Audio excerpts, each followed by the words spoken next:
má julẹ̀ ayé lẹ̀ o, má julẹ̀ ayé sílẹ̀, continue kó dìímú ṣinṣin, kó wálé ayé mọ́yà, kó sọ ilé ayé, kó sọ di ti ẹnìkan, àti bí àtọ̀hún àti wájú àtẹ̀yìn ìwọ nìkan ló fẹ́ kán máa rí dílé ayé yẹn mú. A wá wò ó bóyá tí ìwọ náà bá lọ, a wò bóyá gbogbo ohun tó ń kó jọ yẹn, ilé, mọ́tò, ilẹ̀, àwọn aṣọ oríṣiríṣi, a wò bóyá wọn lẹ́nu láti sọ̀rọ̀ dáadáa nípa ẹ̀.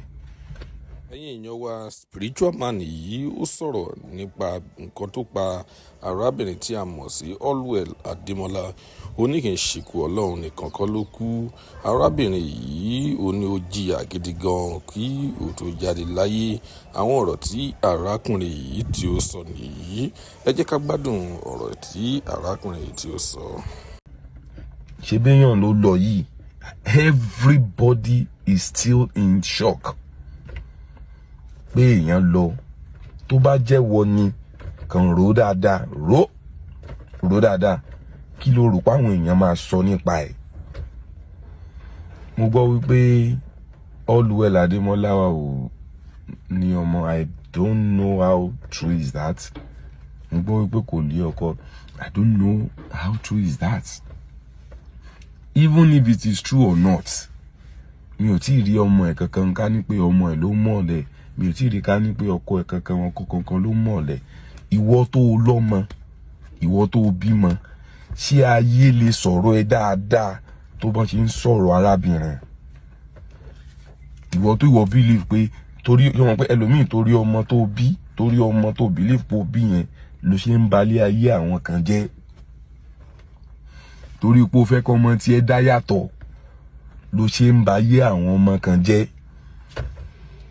Torí pé ó fẹ́ kọ́ máa sọ̀rọ̀ ẹ tí wọ́n bá ti lọ tán kọ́ ọmọ ẹ kó tún take over ló ṣe ń balẹ̀ ayé àwọn kan jẹ́.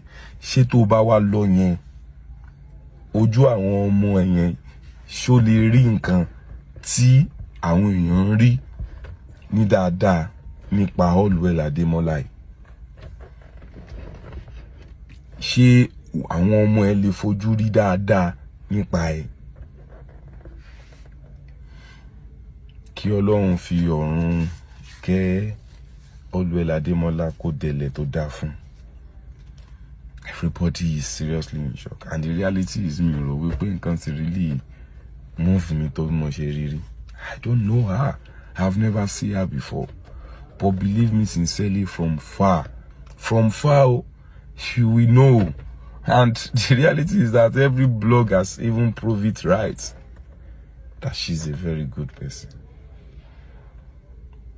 So, tó bá jẹ́ wọ, àbí tó bá jẹ́ mi, kí ló máa, what will be people discussion over us now?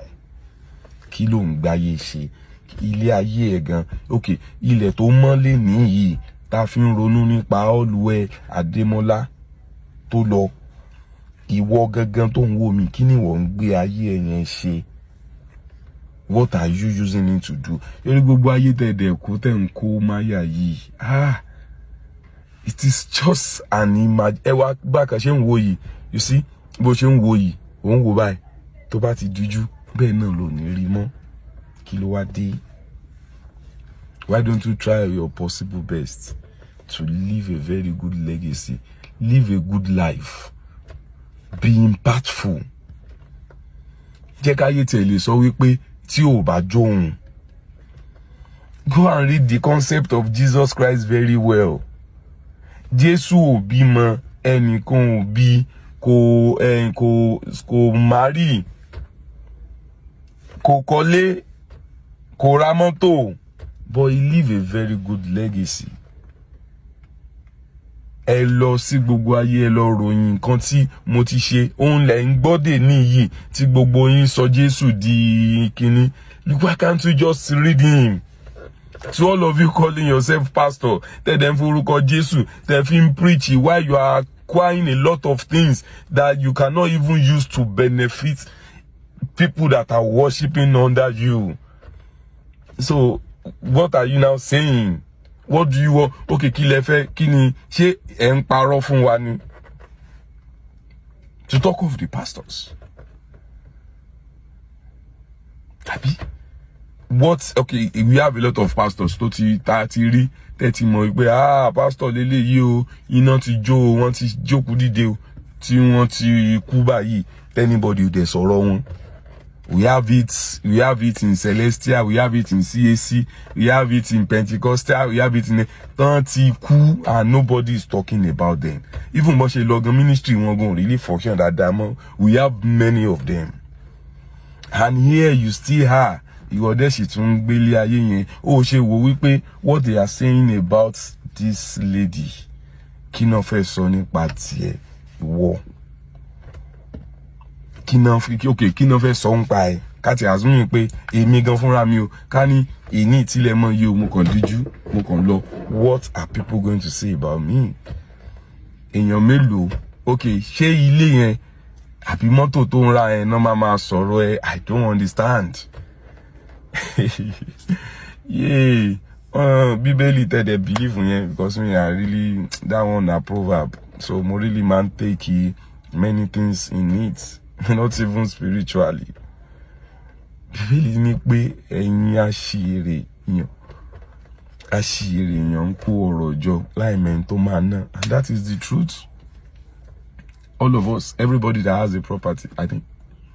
Let me not say why in sin you mo sure pé in one way aṣiwèrè ni mí. That's the truth. Because if anything happens today, àwọn change kọ̀ọ̀kan tá à ń rí bí available in our account tá à ń save ẹ̀ mi mọ ẹni tó máa ná. Fóònù tí mo fi ń record mi mọ ẹni tó máa lò next if it happens now. Mọ́tò tí mo wà yìí mi mọ ẹni tó máa lò. Mi mọ ẹni tí ajá chain ọrùn mi mọ ẹni tó máa wọ aṣọ tí mo ń torí ẹ̀. What is that thing? Kí nìkan yẹn nílé ayé yìí? Kí nìkan yẹn? And gbogbo wa àdẹ̀mbánújẹ́ fún èèyàn tó lọ relax because everybody bẹ́ẹ̀lì ni Jésù ní pé ẹ má ṣe sunkún fún mi, ẹ sunkún fún ara yín. Allwell Ademola has done her own, she has gone to rest. The reality is that her own chapter is closed. But how about your own chapter? What are people going to say when you go? What are people going to say when you go? And me, I want to use this opportunity to raise their awareness. That is why I use her picture. Me, I heard she's seriously healed. She's seriously healed.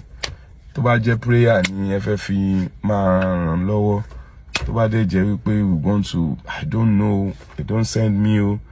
Wọ́n rán mi iṣẹ́ o. Mo kàn wò pé look at the ìròyìn àìsí, ìròyìn kú ló máa ń go